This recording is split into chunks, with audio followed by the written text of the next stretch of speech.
AI is incredible. It can teach you how to fry an egg and even write a poem, pirate style. Yarr! But it knows nothing about your work. Slackbot is different. It doesn't just know the facts, it knows your schedule. It can turn a brainstorm into a brief, and it doesn't need to be taught. Because Slackbot isn't just another AI, it's AI that knows your work as well as you do. Visit slack.com/meet Slackbot to learn more.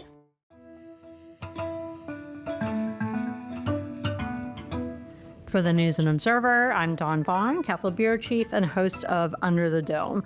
You're listening to our latest episode for the week of January 20th, 2025. Today I'm joined by my legislative team colleagues Avi Bajpai and Luciana Perez Uribe Guinassi. If you're listening to this on Monday, of course, it's Reverend Dr. Martin Luther King Jr. Day. It's also Inauguration Day for now second-time President Donald Trump.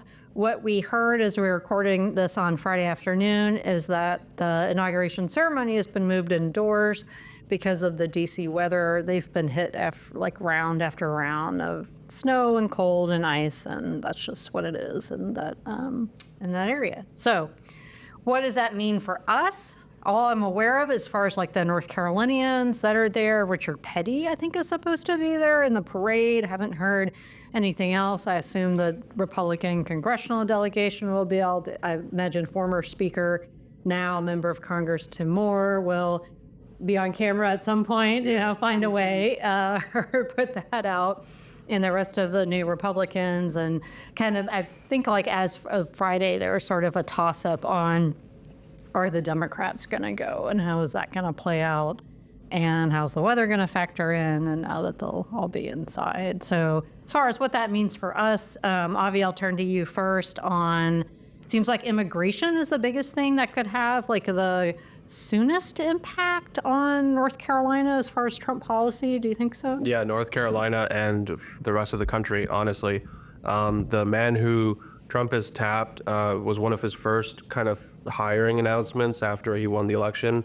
Tom Homan, to be his border czar, has been saying in recent days, recent weeks, that they're going to be ready on day one.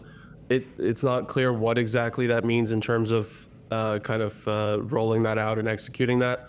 Operationally, what would that mean? Would we start to actually see enforcement action, actual, steps to move towards deportation on day one? Maybe not literally on day one, but that was the number one issue for Republicans. That was the number one issue for Trump. It was really notable last year as we covered this election that a lot of the conventional wisdom was it was the economy and inflation and cost of living. And there were so many Trump rallies, some of them that I covered here in North Carolina, where you would hear him say, I actually think it's immigration is number one. So that's clearly the number one thing that his supporters, the Republican electorate is waiting on him to deliver on. So that's the number one thing, I think, for me. Mm-hmm. And for a lot of people, we're going to be waiting to see what exactly is coming down the road with immigration. I feel like lawyers are definitely going to have a good year with all of the money that they're going to make with all these cases and everything else and lawsuits. Yeah, I think really quickly we have to give a shout out to our former, colleague Will Doran, because he had a really good tweet about just putting it back out there that it's always a good time to be an election law lawyer specifically. That's funny. With everything that's going on right now. I hadn't even seen Will's tweet, so just same wavelength. Yeah. I mean, I sat next to him for a year or so. Yeah. Luciana, what do you think will be kind of the biggest thing, or the first thing we'll see out of Trump that will impact people here? Yeah, so I agree with Avi. I think the biggest one is probably going to be immigration.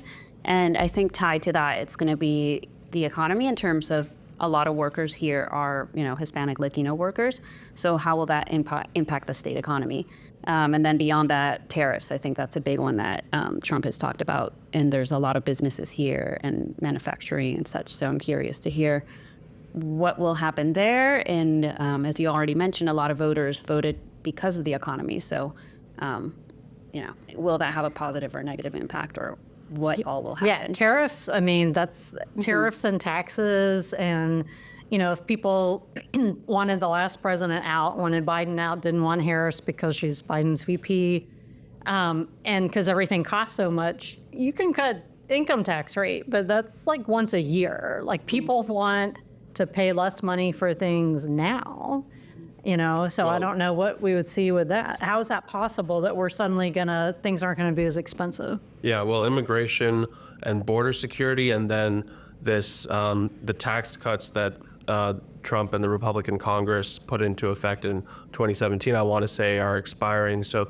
those two things are what you keep hearing in Congress, that's the two things that they have to tackle really quickly when they get going this year. And you mentioned tariffs, and I think like the interesting thing with tariffs is that it's not just everyday Americans waiting to see what that will look like and what impact that might have on their wallets, but the whole world is watching eagerly because in the past, their tariffs the threat of tariffs has resulted in actual tariffs, but it's also been a kind of like a blunt negotiating instrument, negotiating tactic. And I think it's feasible to see that playing out in many different arenas across the world on the global stage. So it's there's so many issues to track, but yeah, I think tariffs with tariffs, it's something where we have to wait and see what the correlation between the rhetoric and then what actually ends up happening. Yeah, especially, in people's day-to-day costs. When, new State House Speaker Dustin Hall talked about, wanting tax cuts, and of course, Senate Leader Berger, the Senate generally wants more tax cuts than the House, both Republican-controlled.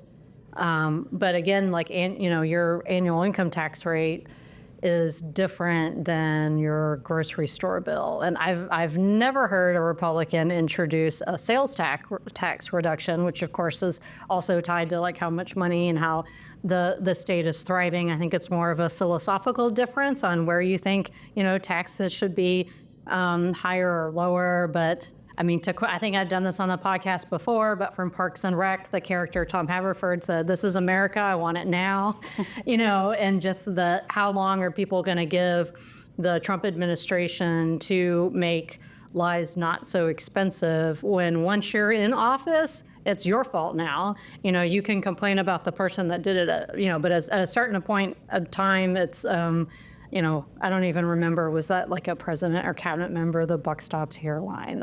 That's from way before all of our time. I'll look That's from the 40s. I'm going to look it up and bring it. Is it like Truman or something? I can't remember. I don't know. Teddy Roosevelt? Yeah, we're all over the place. Yeah, I know. All right. We are going to take a break, and I'm going to find out who said the buck stops here. And we're going to talk more with Luciana about potential changes to the state health plan and the new state treasurer. You're listening to Under the Dome. We'll be right back. Get in the game with the college-branded Venmo debit card. Wreck your team with every tap and earn up to 5% cash back with Venmo Stash, a new rewards program from Venmo. No monthly fee, no minimum balance, just school pride and spending power. Get in the game and sign up for the Venmo debit card at venmo.com/collegecard. The Venmo MasterCard is issued by the Bancorp Bank N.A. Select schools available. Venmo stash terms and exclusions apply at venmo.me/stash terms. Max $100 cash back per month. Are you stuck staring at your W-2? Are tax refund worries holding you back? You probably have FOMO, the fear of messing up. The fix? Using TurboTax on Intuit Credit Karma. They find every credit and deduction to help you get every refund dollar you deserve. Or your money back. It's time to overcome your fear of messing up and get your taxes done right. Start filing today in the Credit Karma app. You're listening to Under the Dome. I'm Capitol Bureau Chief Dawn Vaughan, here with Luciana, Perez, Uribe, Guinassi, and Avi Bajpai. During the break, I looked up the origin of the buck stops here. 10 points to Gryffindor, whichever house Avi has. I'll take Gryffindor. Okay, Yeah. Avi, why don't you tell everyone? So yeah, it's Harry Truman, and I think Dawn has some backstory on where the phrase comes from. Why was it on his desk? Yeah, so Harry S. Truman, Library and Museum from the National Archives site. So he had that on his desk in the White House. It was made at the Federal Reformatory in El Reno, Oklahoma. a friend gave it to him. He asked the warden if a sign could be made for Truman. It was made and sent to the president on October 2nd, 1945.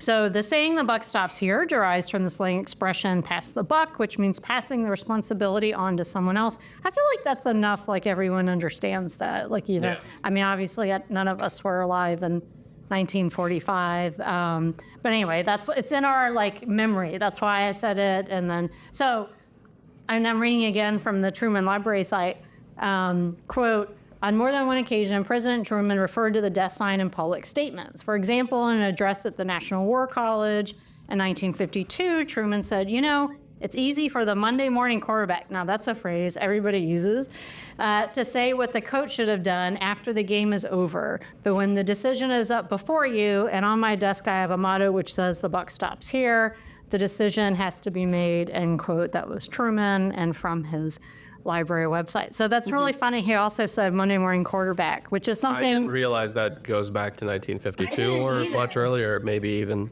You learn something new every day. Yeah, so, you know, you should listen to Under the Dome more often because we have a lot of it's interspersed with presidential trivia. Yeah, there you go. And then, of course, in newspaper history, the Dewey defeats Truman when they thought he would lose. I think everyone has seen that photo. Truman was actually a pretty interesting president as they go. But all right, well, let's move on to Luciana and talking about new State Treasurer Brad Briner. You had an interview with him recently. So tell us what he wants to do, changes to the state health plan, and really how he's different than former Treasurer Dale Folwell, who's also a Republican. Yeah, so I interviewed him on Friday of last week. So the story will be coming out on Tuesday of this interview. But I interviewed him, and it was after he had already made a decision during a State Board of Education meeting. Well, not a decision, but he mentioned it, that premiums were likely to raise at least $20. And $20 would be likely for the lowest paid state employees. And then it would be on a scale depending on, income and such. So he mentioned that. He said that was happening because after all savings they had looked into all savings that could be made under the state health plan, that they would still have to increase premiums. So I interviewed him and I wanted to get just a better understanding of that. And he once more mentioned that they had looked at alternatives, at potentially changing plan benefits under the state health plan. So, that could mean pushing towards certain providers, certain lots of little details that could be changed. But he said that the Board of Trustees really had no appetite for that, and ultimately they decided that the most likely route they would have to take is those premium raises. And obviously that's a pretty big thing for state employees. Yeah, they're probably not too pleased. Yeah. State employees don't really make a lot of money, the majority of them. They don't, get much raises like teachers. They haven't really gotten significant raises in a while. They've been pushing for more raises through the General Assembly. And so it's definitely a big shift, and it's still to be seen how much that increase will be and how that scale will kind of look like. But Briner did say that on February 7th, which would be the next Board of Trustees meeting, because the Board of Trustees would have to vote to approve anything, that they wouldn't be voting on it, but they would be voting on kind of the scale, the mechanism to do those premium raises. And also very important, probably should have mentioned this earlier, it wouldn't be for this year, that would be in 2026. So it's still, things could still change. But yeah, it seems very likely that it's going to happen. Compared to, covering former Treasurer Falwell, how different, are there any other a different approach that Briner's taking? Do you think political party has a big role as far as, who the treasurer is, or no? I mean, they're both Republicans. Falwell and Briner are both Republicans. But Falwell did not raise premiums, and he was very adamant that he would do anything he could to avoid doing that. And he often blamed a lot of kind of cost issues on the health providers and hospital systems. Called them cartels, I believe. Yes, that's what he would call them. And while Briner has said that he would like to see some more transparency and changes in that, he didn't harp on that so much.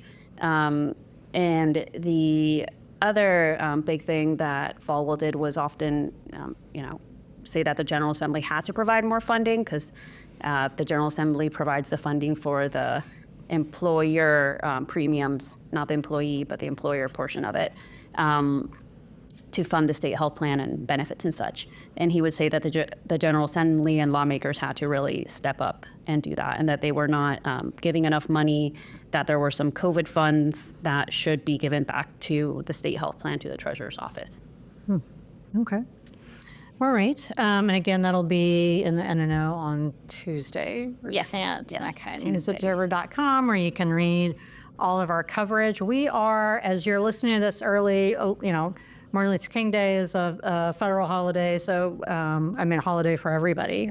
I think every workplace has it. If not, be surprised. If you obviously work in service industry, don't always get days off. But anyway, if you're listening to this on Monday or Tuesday, next week already, the General Assembly is back to do their actual work, starting on Wednesday the 29th, with bill filing and committee starting. And yeah, it'll really be a crazy busy time for the next several months. So I guess this is our chance to rest up. One thing to be on the lookout for is we've already gotten Senate committee appointments. We're waiting on House committee appointments. I think those will be interesting for a number of reasons. So we're waiting to see. I went back and checked at the start of the 2023 session. Those appointments came out a few days before they came back for that first legislative day. And Cotham she got it then, didn't she? Yeah. Yeah. Yeah. So who gets those committee appointments, and the House is going to vote? Chairs, committee chairs, and who doesn't? Yeah. That's the other thing as far as who gets the boot or not. So, and where people's offices have shifted, and we've already seen some of that on the Senate side. All right, well, let's move on to our picks for headliner of the week. Avi, yours is the most serious newsy. Let's start with you. Yeah, so in the last couple of days, it seems that a ceasefire deal agreement has been reached between Israel and Hamas, something that all these different parties, along with the U.S., have been working on negotiating for a long time. And as a part of that, it seems there's been some reporting. I've seen in NBC News and Reuters and some other outlets that there's an agreement to release some of the hostages, maybe in phases. And it seems like in the first phase, it's possible that Keith Siegel, who is a hostage currently held by Hamas from Chapel Hill, whose wife as well, I hope I'm not mispronouncing the name, but Aviva Siegel, was held and then released last year. It seems that Keith Siegel might be part of that first phase of hostages to be released. So that's something, obviously, that the Siegel family's been waiting to hear that good news for a long time. So that's something to see. Yeah. All right, Luciana, what's your headliner? So my headliner is the FDA banning red dye number 3.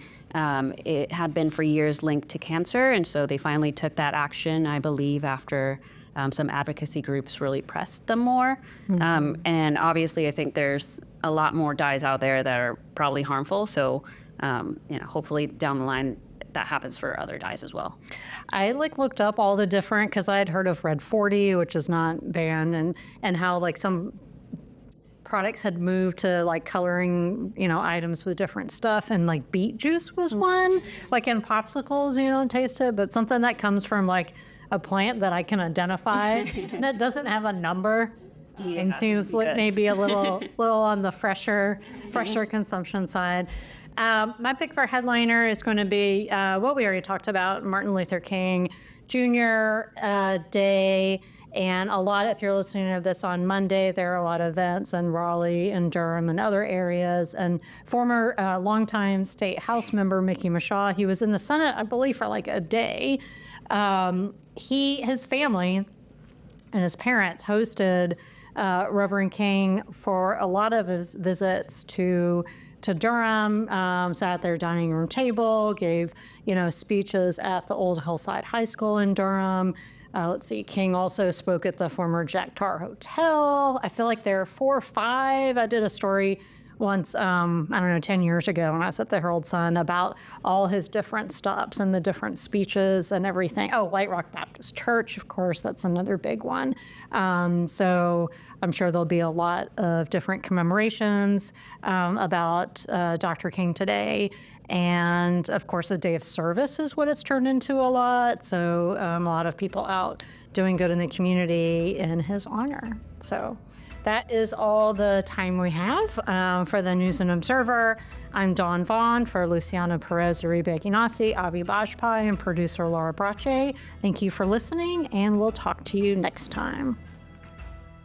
For more from our politics team, subscribe to the News and Observer at newsobserver.com/subscribe and sign up for our weekly political newsletter, also called Under the Dome, at newsobserver.com/newsletters. Thanks for listening.